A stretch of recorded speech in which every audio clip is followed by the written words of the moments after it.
আজকে এখানে আসার কারণটা হচ্ছে আমি আসলে অলরেডি একটা সিনেমা করে ফেলেছি, অনুদানের ছবি করেছি, সরকারি অনুদানের ছবি করেছি। তো নিপুণাপুর দাওয়াতে আজকে আপনি করেছেন ওই নির্বাচনে আসলে কেন জয়ী হন? আমি আসলে করেছিলাম সংরক্ষিত আসনের জন্য মনোনয়ন জমা দিয়েছিলাম। তো হই নাই কেন সেটা তো বলতে পারবো না, চেষ্টা করেছি, হয়তো এখন হয়নি, পরবর্তীতে আবার হবে। আবার এই শিল্পী সমিতি নির্বাচন চলছে আসলে, আমরা দেখছি আপনার নিপুণের প্যানেলে কতটুকু আশাবাদী আসলে? আহ, আহ, এটা এখন তো বলা মুশকিল। আর সবাই যেমন আমি নির্বাচন যখন করেছি আমি তখন কিন্তু 99% আমার আস্থা ছিল যে আমি নির্বাচনে জিতবো, কিন্তু এটা তো আসলে এখন আলটিমেটলি হয়নি। তো ওনারা যে চেষ্টা করছে, ওনার প্যানেল যে চেষ্টা করছে, হয়তো জয়ী হতেও পারে। আপনি কি সিনেমা করেছেন, ওই সিনেমার চরিত্র আমি কি ছিল? করেছি অনুদানের সিনেমার নাম বকুল কথা, পরিচালক মাসুদ মহিউদ্দিন, আমি সেখানে নায়িকা হিসেবে কাজ করেছি। এই যে আপনাদের যে তৃতীয় লিঙ্গের নায়ক হিসেবে কাজ করেছেন আসলে, এইটার ভিতরে এমন কি গল্প আছে দর্শক দেখবে?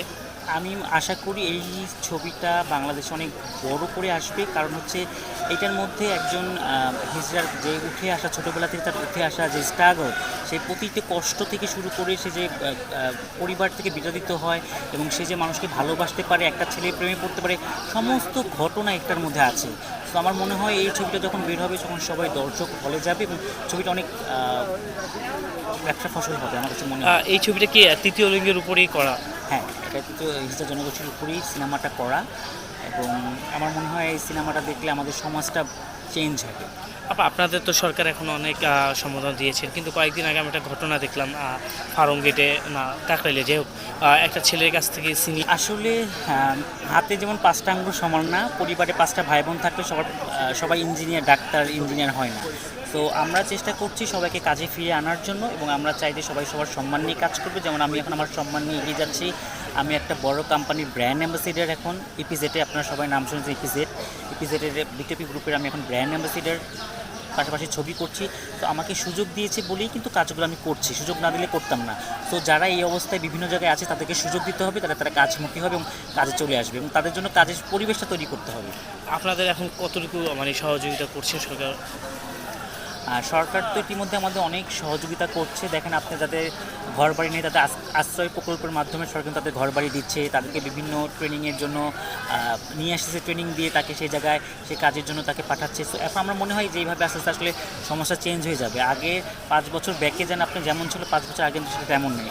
মাননীয় প্রধানমন্ত্রী স্বীকৃতি দিয়েছেন, মোটামুটি কাজ হচ্ছেন। তো আমরা আশা করি যে আরও 10 বছর পর আমরা তখন সবাই এক লাইনেই কাজ করবো। আমরা যে বলছি এসডিজি গোল, কাউকে পিছিয়ে রেখে নয়, সবাইকে সঙ্গে নিয়ে সেই জায়গায় সেই রাস্তায় এখন আমরা হাঁটছি, যে সবাইকে আসলে মূল শ্রদ্ধায় আনার জন্য।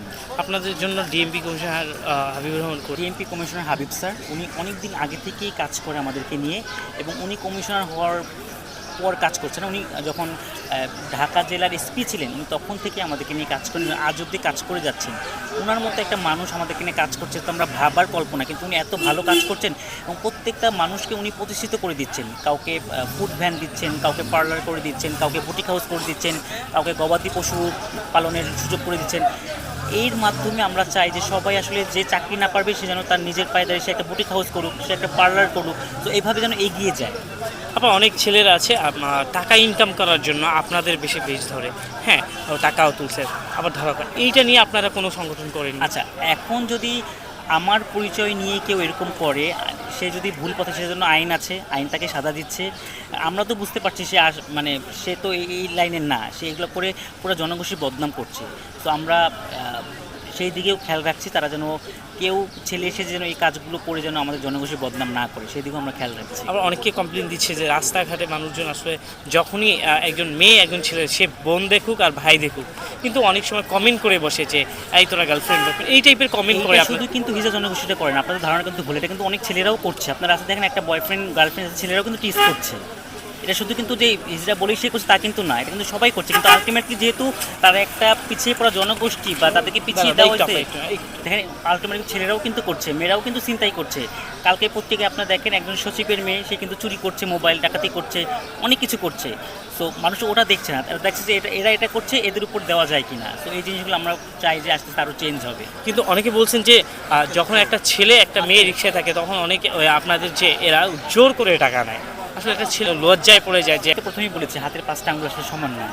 তো এই নিয়ে এগুলো নিয়ে আমরা কাজ করছি, সবাই যেন কাজ করে নিজে পায়ে দাঁড়াতে পারে। সেই জন্য কিন্তু আমরা সরকারের কাছ থেকে অনেক রকম ট্রেনিং তাদেরকে দিচ্ছি, তারা যেন নিজের পায়ে দাঁড়িয়ে নিজে ব্যবসা করে খেতে পারে বা নিজে পড়াশোনা করে বিভিন্ন প্রতিষ্ঠানে কাজের সুযোগ করতে পারে।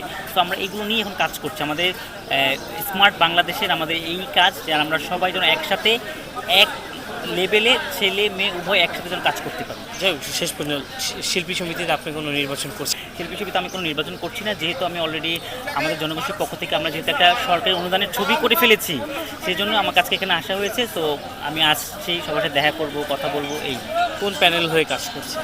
কোনো প্যানেল হয়ে কাজ করছি না, আমি একজন শিল্পী হিসেবে এখানে এসেছি সবার সাথে দেখা হওয়ার জন্য, সবার সাথে পরিচয় হওয়ার জন্য। Okay, thank you.